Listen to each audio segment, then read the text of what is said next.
What's up, everybody? I'm Jesse Showalter, and I'm here with the amazing Sara Dunn. She is an amazing SEO expert. She is an amazing creator. She's an amazing entrepreneur, and we're going to spend some time asking her some questions because she is in a specific realm of SEO and with a specific kind of buzzword that's like really popular lately. First, Sara, how are you doing? Good. Okay, Thank awesome. you. Has anybody ever asked you that question when you interviewed them? Not really. Usually it's like, thanks for being here. I was ready for that. I'm a bad host. Thank you for being here. Okay.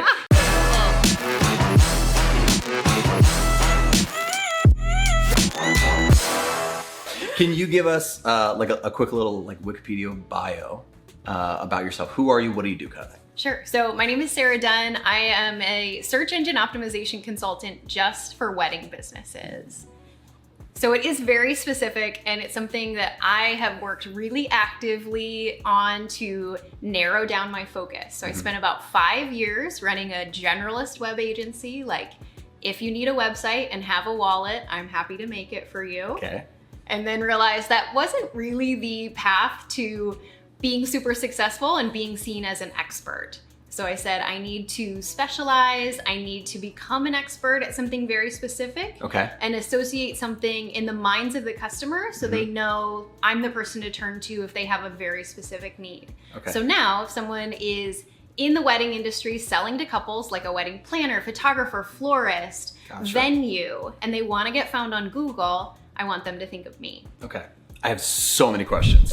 Because it's a big topic. It gets brought up a lot, and I think it's scary to most people. Oh, it was scary to me. It was scary to you. This idea of niching down and just carving out like a smaller lane. So I'm gonna bring up some complaints or arguments that people would have. Yeah. Right? Okay. And I'm bringing them up because these are probably like my arguments internally in my head. Won't that segregate me from a lot of possible work? It will. But a lot of that possible work is probably work that you don't really want anyway. So I've found because I'm very specific in what I offer, it's a lot easier for me to say, hey, I'm not a great fit for you, and I'd love to refer you to someone who's better. Okay. Occasionally there is something that comes across my email as someone who wants to work with me, and I'm able to say yes if I want to, but I'm able to say no so much more easily if I don't. Okay. So I've actually found that it's not like work has all dried up because I'm saying no to 99% of the market. I actually get more inquiries and more interest than ever because it's very clear what I do and who I do it for. Okay. So because you've specialized, you're more of an expert, like you show that expertise off, right? And there's less people marketing themselves as an expert in that small channel or that small lane, right? Okay, so do you think niching down is something that everybody can do or everybody should do right away? No. Or is this something you should spend some time being a generalist and then transition? So 2 answers to this. I actually don't think everyone should specialize. Oh, okay. So I specialized because I was unhappy with the work and the leads and the inquiries I was getting, and unhappy with some of the projects I was doing, and found that I felt like I had to take them anyway because I didn't know what was coming around the corner. Would I get any more leads? I can't say no to this one because I wasn't getting enough inquiries for my work. Okay. So that's one of the reasons that I wanted to specialize. But I think if someone's super happy doing general work and they're getting projects they're excited about, and they're not having trouble getting found in the market and getting found by customers they like, then specializing maybe doesn't make as much sense. Okay.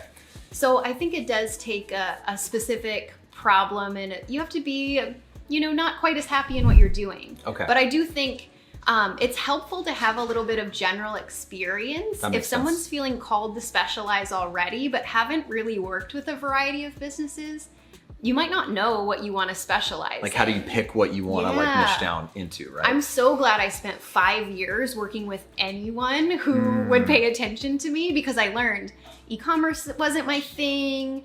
I really liked making websites for service-based businesses and helping people bring in more leads. That led to SEO because I wanted to bring in more traffic for those websites I was creating. And then that led to, I think I'm just gonna do SEO only. Okay. So I don't think, even if specializing sounds fun, I think it is important in the beginning to try a lot of things and see what makes sense. So I'm thinking about niching down. Should I do that like with my own personal brand as a creative, as a designer? Or should I start like a separate thing and see how it goes? Should I run on 2 rails at the same time and hedge my bets? Or should I just go all in? So I can only tell you what I did and what made me feel really good about it. Okay. And I think everyone's a little different, especially as far as your risk perception and what you're comfortable with. I was really nervous about niching down. I didn't want to lose my old clients. I didn't want them to think I didn't want their business in case it didn't work. Yeah. So what made sense for me was to create an entirely separate website okay. with a separate brand. And I left my existing agency website completely as is. So that allowed me to pursue this other idea in a way that to me felt risk-free. Gotcha. Because if it didn't work, I just shut down this other website I made that was very specific. And I went back to what was, working pretty well and making a living for me. Right. And I could try something else. That's So cool. I love the separate website approach. Okay. Another thing that I've seen people do is create a landing page on their website about a specific service or maybe a vertical that they Gotcha. want to pursue, just as a way to test out the idea. Gotcha. So that's also a really good way to do it. So, if someone, a friend of mine wanted to start doing more websites specifically for private schools. Okay. And so she was able to create a separate page on her website design website that was just about websites for private schools. And she Okay. could really tailor the examples on that page, the copy, to really appeal to that type of buyer. And she could send them the link to that, or she could tell her friends that she was looking for more kinds of clients like that and Okay. send them the link.